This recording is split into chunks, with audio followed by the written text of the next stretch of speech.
आता कहां चला गया। आवाज लगाई, कन्हैया, लाला, नहीं बोले।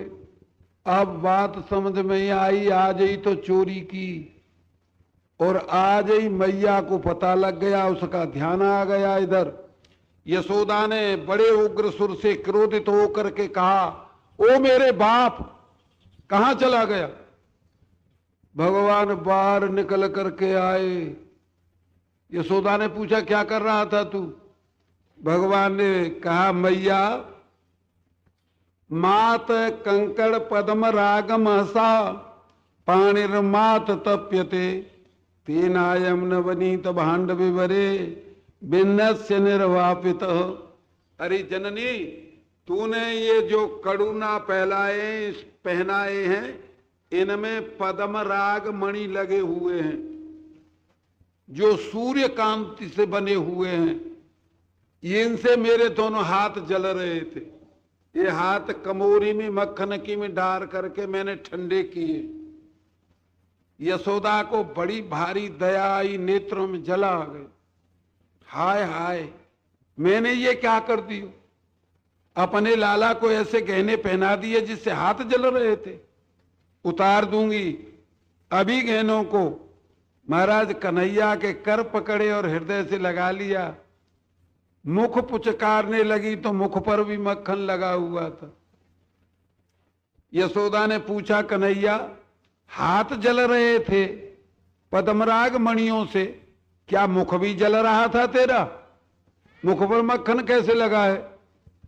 भगवान ने बताया, मैया, चेंटी चढ़ गई थी मुख पर, मैंने हाथ से उसे हटाया, हाथ में मक्खन लगा हुआ था इसलिए मुंह से मक्खन लग गया। यशोदा ने कहा, मेरा लाला बिल्कुल ठीक कहता है, इन गहनों को उतार दूंगी और हृदय से लगा के प्यार करने लगी। महाराज अब कन्हैया ने देखा, अब तो मैया मान गई, अब पीटेगी तो नहीं, तो सांची बात कह दू। सांची बात कहने लगे, जननी, मैया रीमो माखन उभावे, जो मेवा पकवान देती तू मोई नहीं रुचि आवे। मैया, मेरे को मक्खन बहुत अच्छा लगे, ये मेवा पकवान जो तू देती है ये मेरे को अच्छे नहीं लगते। दो चार गोपी ठाड़ी थी पीछे, एक गोपी ने कहा कि हद हो गई, 9 लाख गऊ जिसके घर में हो और उसका बालक मक्खन के लिए तरस है। हाय या यशोदा की बुद्धि में क्या हो गया, ये अपने लाला को मक्खन नहीं खवा सकती। ये कन्हैया मेरे घर आ जाए तो जी भर के मक्खन खवाऊं। महाराज सूरदास जी ने लिखा है, सूरदास प्रभु अंतर्यामी ग्वालिन मन की जानी। ग्वालिन के हृदय की बात जान गए, बड़ा अच्छा भाव है। दूसरे दिन सखाओं की बच्चा थे, टोली लेकर के ग्वालिनी के घर पहुंच गए। ग्वालिनी गई थी घर का काम करने के लिए और कन्हैया पहुंचे घर, सांकर लगी हुई थी। 2 सखाओं को घोड़ा बनाया, एक को बनाया, एक उसके ऊपर बनाया, तीसरे ने दोनों के ऊपर चढ़ करके सांकर खोल दी। घर में प्रवेश कर गए। महाराज मक्खन की कमोरी जो थी उन्हें निकाल लिया और सारे ग्वाला पंक्ति बैठ गई, मक्खन खाने लगे, कुछ बंदरों को फेंकने लगे। ग्वालिनी आई काम करके, घर के किवाड़ खुले हुए थे। महाराज घर के किवाड़ खुले देख करके ये जो जिसे महाराज प्राणों का संबंध कहते, हृदय कहते, हृदय धड़कने लगा। ऐसा हो गया कहीं नजरानी का लाला मेरे घर आ गया, ये किवाड़ कैसे खुले। वो काहे को आएगा, 9 लाख गऊ घर में हैं। आई, नेत्रों से देखा कन्हैया अपनी सखा मंडली के सहित माखन आरोग रहे थे। बस ये देखते ही ब्रह्मानंद में मगन हो गई। बात तो सरल है ये कहने में, कोई सज्जन इन बंदरों को रोकोगे तो ज्यादा अच्छा रहेगा, और ये इसी प्रकार विघ्न करेंगे तो भागवत में सुख नहीं होगा। खड़े होकर के जिनके ये बच्चे हैं इन्हें यहां से बिड़ाड़ दीजिए, प्रसाद के समय पर ये आमे। ध्यान देना आप लोग। महाराज ग्वालिनी ब्रह्मानंद में मगन हो गई। सुना कभी किसी संत से ब्रह्मानंद में क्या होता है? ये जो अंतःकरण की वृत्ति संसार के पदार्थों का अवलोकन करती है, ये वृत्ति शिथिल हो जाती है, बाधित हो जाती है। जैसे एक मतवाला होता है, शरीर का अनुसंधान नहीं होता।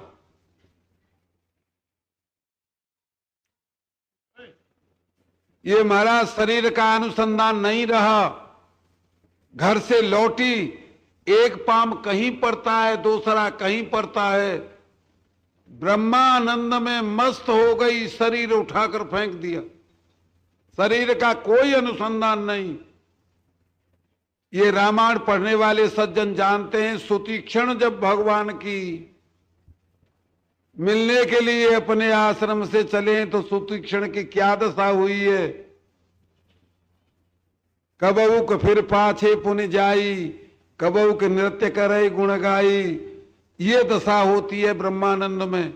सुतीक्षण मग्न थे, ये पता नहीं था राम किधर से आ रहे। 10 खेत आगे बढ़ गए, फिर 5 खेत पीछे को लौट गए, बगल को चल दिए।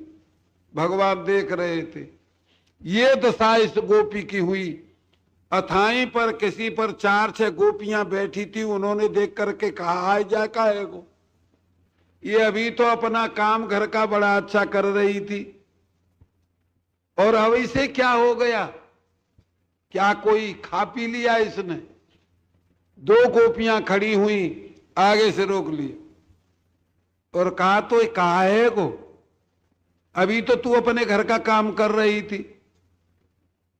ये बोल नहीं पाई, बोलने की वृत्ति नहीं थी।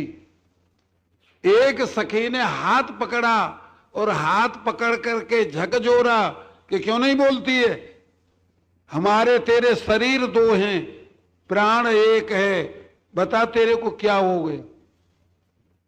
तब बाह्य चेतना में हुई, और बाह्य चेतना में होकर के कहा सखी क्या बता दूं, कंठ गदगद था, नेत्रों से जल चल रहा था।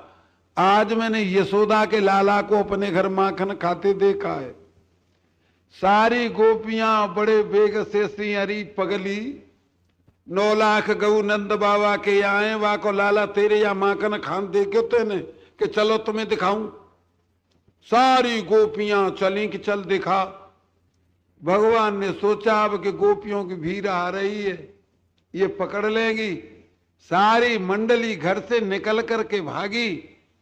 कन्हैया को देख करके उस सखी ने कहा पहचान लो ये नदरानी का लाला है कि किसी और का। अब क्या था महाराज, सारी गोपियों ने पूछा तू बहन बता तेरे घर कैसे आया। ये बताया मैंने रात्रि भर उपासना की, कोरी धोनी मथुरा से मंगाई, श्यामा गऊ का दूध पवित्र शास्त्र से उठाया और रखा कि आज वो नदरानी का लाला मेरे भवन में आ जाए, और मेरे भवन में आ गए। ऐसे मेरे भवन में आए, सारी ब्रज गोपियों में उपासना प्रचलित हो गई। रात्रि भर जगती हैं, मथुरा से धोनी मंगाती हैं, दूध उठाती हैं स्वच्छता से, और भजन करती हैं आज लाला हमारे घर आ जाए।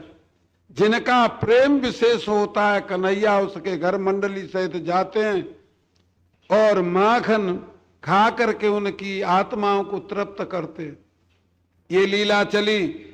एक गोपी कुछ ऐसी थी, पल्ली तरफ तो राजस्थान की बता देते हैं, लेकिन तुम्हें यहाँ यूपी की बता देंगे, क्या आपत्ति होगी हमें। अच्छा, वो ऐसा कहती थी कि ये सारा का सारा ब्रज पागल हो गया। देखो मक्खन कितनी कठिनाई से निकलता है, और सारी ये ब्रज की गोपी प्रसन्न होती हैं और नजरानी का लाला मक्खन खा करके बंदरों को फेंक जाता है। मेरे घर में आ जाए तो दारी के एक दिन हम बता दूं मक्खन कैसे खाता है।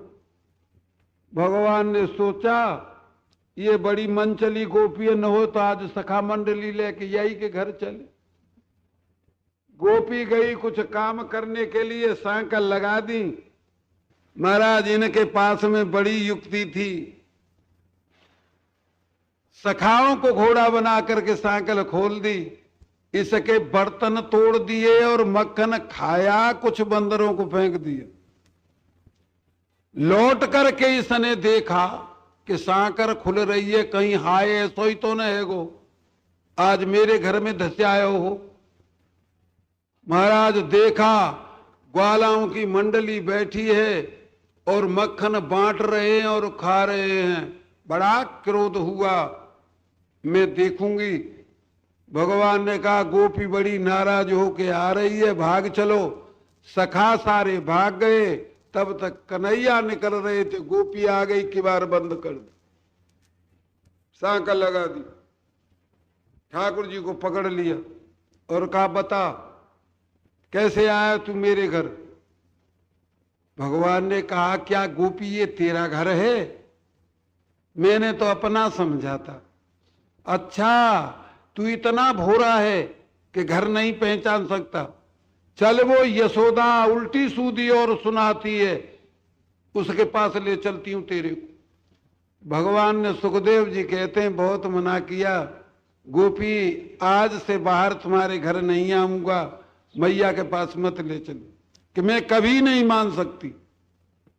हाथ पकड़ लिया, जबरदस्ती ठाकुर जी को खींच करके यशोदा के पास ले जाने लगी। मार्ग में किसी थाई पर बड़े बूढ़े गोप बैठे थे, घूंघट काढ़ ली। घूंघट काढ़ने में लवन में समय भुवन निकाया, रचे जासो अनुशासन माया। ऐसे महाराज नटको क्या करने में देरी होती है, एक लली का रूप धारण कर लिया, हाथ हाथ मेरा खींच करके चली गई। अरे यशोदा बाहर आ जाओ। यशोदा ने सोचा आज बड़ी नाराज है कि कोई गोपी आई। बाहर आई, कह सकी। गोपी ने कहा कि देखो तुम राजा हो, ये तो हमें मंजूर है, हम तुम्हारे नगर में रहती हैं, अगर हमारे साथ में ये व्यवहार कराओगी तो हम तुम्हारा नगर छोड़ देंगे। या तुम्हारे लाला ने बड़ी भारी हानि की है, सारे बर्तन तोड़ दिए और मेरा सारा मक्खन बंदरों को फेंक दिया। यशोदा ने देखा मेरा लाला कहाँ है, कहा की बेटी है, पकड़ के ले आई है और मोते कह रही है तेरा लाला। यशोदा ने कहा कि या ब्रज में तू ही नहीं आई अकेली, तो जैसी तरुणी बहुत आई है, तेरे को नशा हो गया है, कहाँ है मेरा लाला? हाथ पकड़ के आगे कर दिया, ये तेरा लाला। यशोदा ने कहा घूंघट खोल के देख। महाराज घूंघट खोल के देखा तो लड़की खड़ी। अब नीचे को निगाह कर ली। यशोदा ने बहुत कुछ कहा, तेरे को एक नशा हो गया है, जवानी का नशा होता है, तू अकेली नहीं आई है तो उसी हजारों ग्वालिनी है ब्रज में। बड़ा आश्चर्य हुआ, मैं स्वप्न देख रही हूं। अरे घर से पकड़ करके लाई थी, हाथ मेरे हाथ में है, ये क्या हो गया? स्वप्न तो नहीं देखा। यशोदा ने कहा कौन की बेटी है तू? तो बताया मैया गोविंदा गोप की बेटी हूं। कहां से लाई है पकड़ के तुझे? मेरी मैया ने कहा था गोबर करके आओ, गोबर करने गई थी। या ने कहा ने कि यशोदा के भवन तक मेरे संग चली चल, तो मैं इसके संग चली आई। ग्वालिनी के आश्चर्य का ठिकाना न रहा, ये क्या हो गई?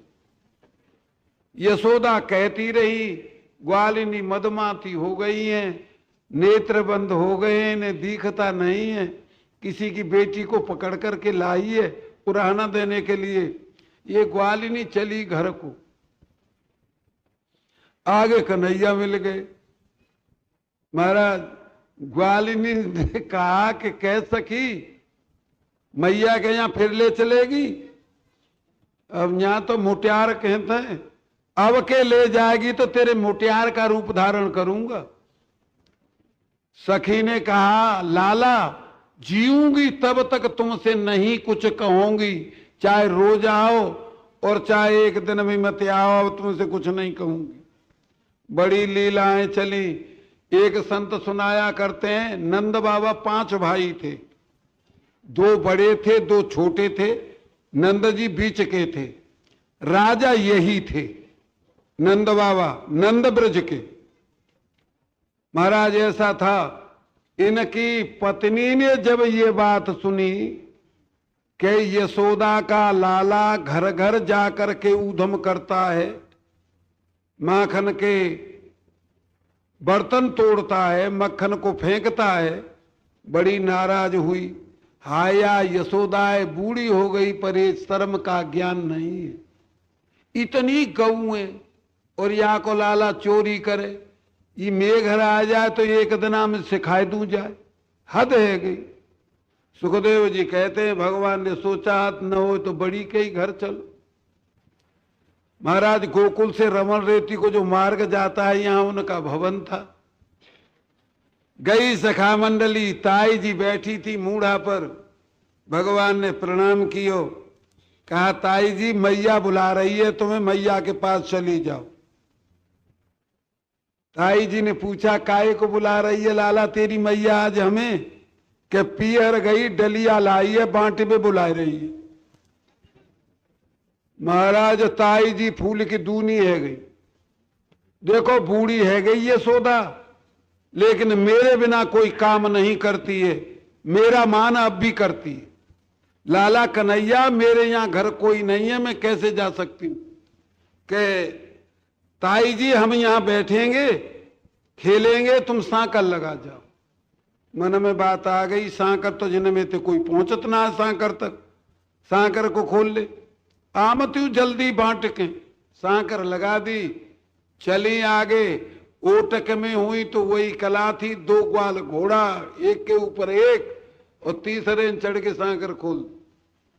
ताई जी का सारा मक्खन निकाल लिया, मक्खन खाया, बर्तन तोड़ दिए और मक्खन बंदरों को फेंक दिए। ताई जी पहुंची, यशोदा जी बैठी थी भवन में कि आज तो बड़ी आ रही है, आज कैसे सुध आ गई है आने की। प्रणाम कियो, यशोदा ने मुस्का करके कहा आओ, आज तो हवा चली आई और आप आज चली आई। कि मेरे हवा नहीं चली आई, मेरे पास समय नहीं है, मेरे घर कोई नहीं है, तू ला निकाल के। यशोदा ने पूछा कहाँ निकाल के लाऊं? कि वही जाके काजे अपनो लाला भेजो डलिया ला निकाल के। यशोदा ने कही कि डलिया काहे की लाऊं? तो तू पीहर ना गई? कि तुम ते को कहें तो पीहर की? कि ते लाला ने कही है कि मैया पीहर गई डलिया बांट में तुम बुलाई हो। यशोदा मुख में कपड़ा लगा करके पृथ्वी में लौट गई। हाय इन बात नु कहां ते सीख गया वो? ताई को पता चल गया ये धोखा दिया है, ये पीहर नहीं गई है।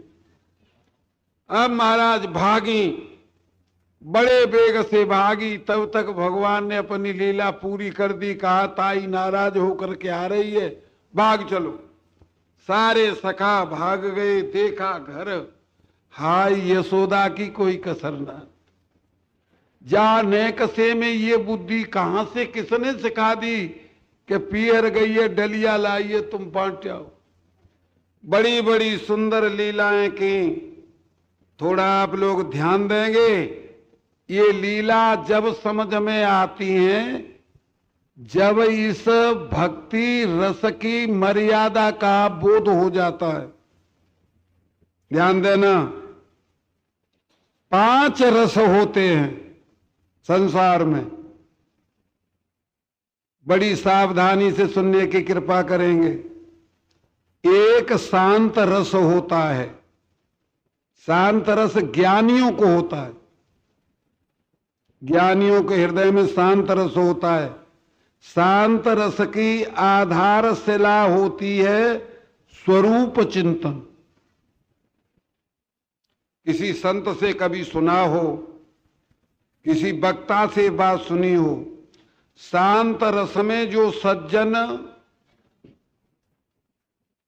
रसिक होते हैं शांत रस के, वो ज्ञानी होते हैं और उसमें स्वरूप चिंतन की आधारशिला होती है।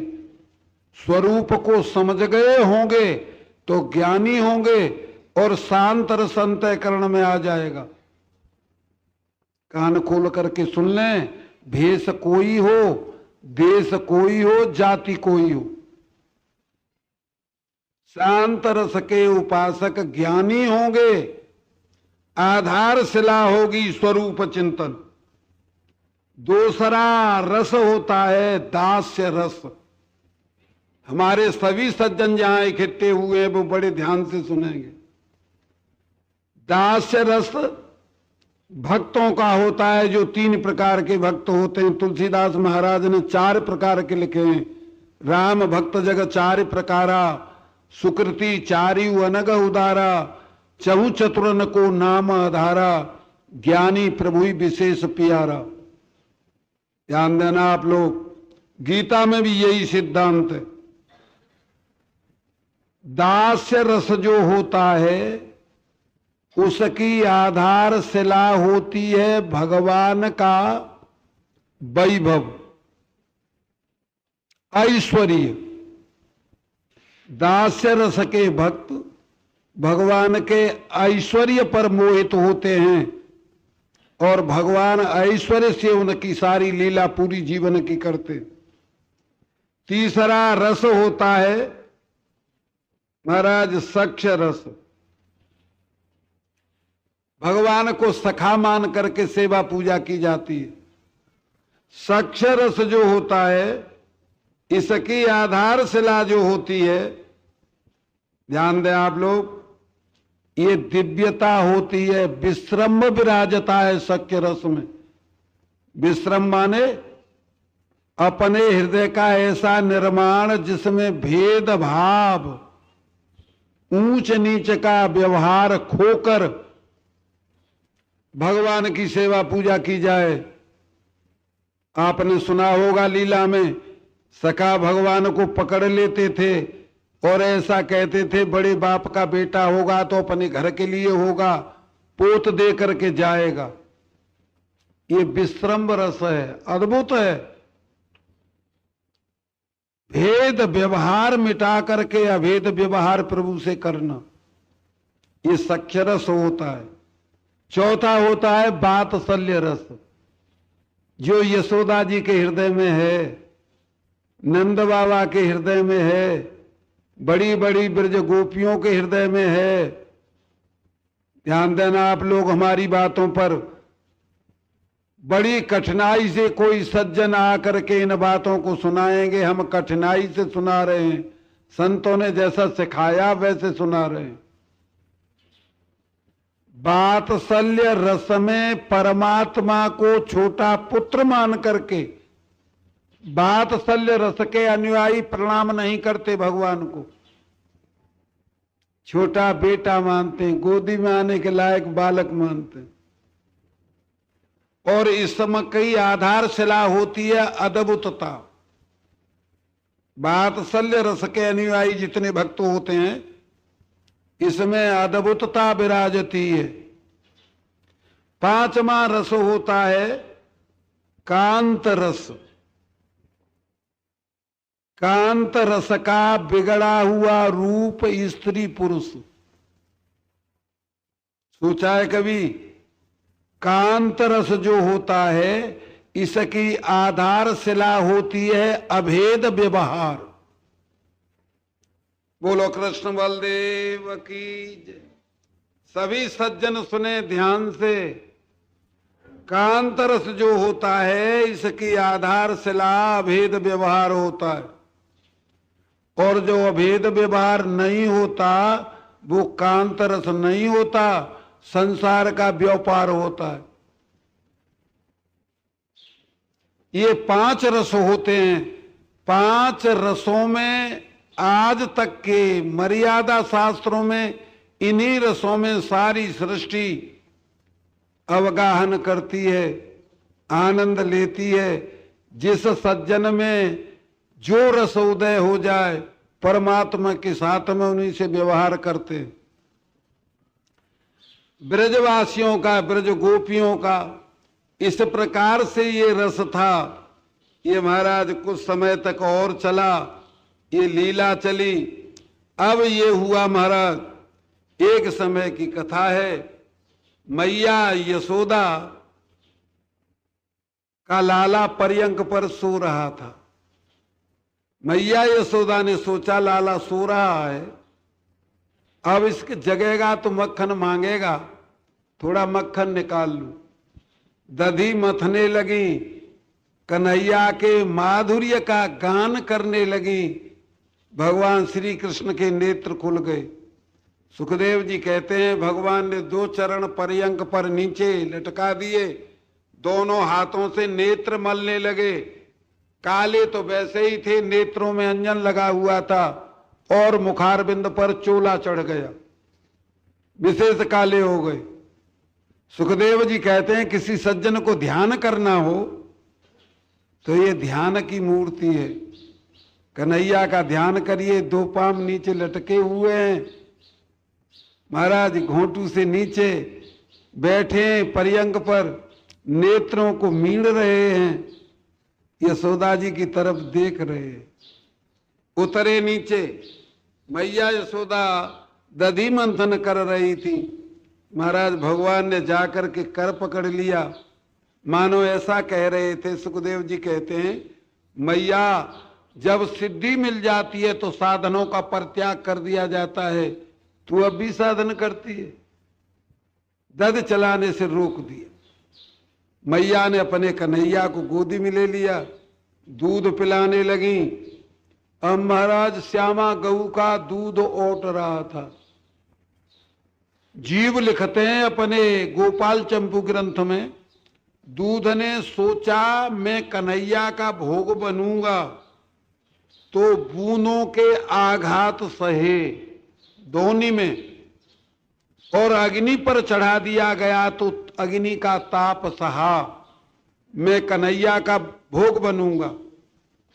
और कन्हैया अपनी माता का दूध पी करके तृप्त हुए जाते हैं। मेरी साधना सारी की सारी अधूरी रही, ये व्यर्थ मैंने दुख सहे। इस जीवन को रखना अच्छा नहीं, इससे तो अग्नि में कूद पड़ो। वो दूध बर्तन से बाहर अग्नि में कूदने लगा। यशोदा की दृष्टि गई, कन्हैया को उतार दियो, दूध संभालने के लिए चली गई। महाराज सुखदेव जी कहते हैं संजात कूपे सुपरतारुणाधरम संदस्य ददभिर दधिमंथो भाजनम। भगवान को बड़ा क्रोध हुआ, अपने लाल होठ 2 दांतों से दाब लिया होठ को। एक पत्थर पड़ा था उठा करके मथानी में मार दी, मथानी टूट गई। गौरस मणिमय आंगन था यशोदा का, उसमें छा गया। अब भय उपस्थित हुआ, मैया दूध रख के आवेगी तो पीटेगी, तो क्या किया जाए। कोठे में धस गई और ऊखल को औंधा करके माखन खाने लगी। यशोदा ने आकर के देखा मथानी टूटी हुई है, गौरस मणिमय आंगन में छाया हुआ है। बड़ा भारी क्रोध हुआ, एक हंसी आई। महाराज भगनम विविलोक्य स्वसुतस्य कर्म तज्जा साहस तंग चाप न तत्र पश्यति। एक तो हंसी आई, हंसी से बात पे आई या पगले ने ये क्या कर दियो। अरे मक्खन खाना था, दधी खानी थी तो इससे खाना था, मथानी क्यों तोड़ दी। और क्रोध हुआ, बड़ा भारी नटखट हो गया, मथानी तोड़ दी। ददिया सास के हाथ की मथानी, इस हानि को नहीं सह सकती। क्रोधित हुई, छड़ी हाथ में ली। भगवान ने देखा तो मैया बिना पीटे नहीं मानेगी, हाथ में छड़ी है, भागे महाराज निकल करके। यशोदा पीछे भागी। महाराज सुखदेव जी कहते हैं शरीर भारी था, चोटी के फूल गिरने लगे और भागे, दूरी दूर भाग करके थक गए। भगवान ने देखा मैया अब पकड़ नहीं सकती, थक गई, खड़े हो गए। खड़े हो गए, यशोदा ने जाकर के कर पकड़ ली। क्यों रे अदात्मन, बता तूने मथानी कैसे तोड़ी, चल। महाराज गोपियों को पता चला कि आज तो मैया बेटा की लीला चल रही है, चलो देखें अच्छी तरह से। नाना प्रकार के नाम धरती थी ये यशोदा। गोपियों का टोला आ गया, ताली दे करके हंसने लगी कि बड़ा अच्छा हुआ।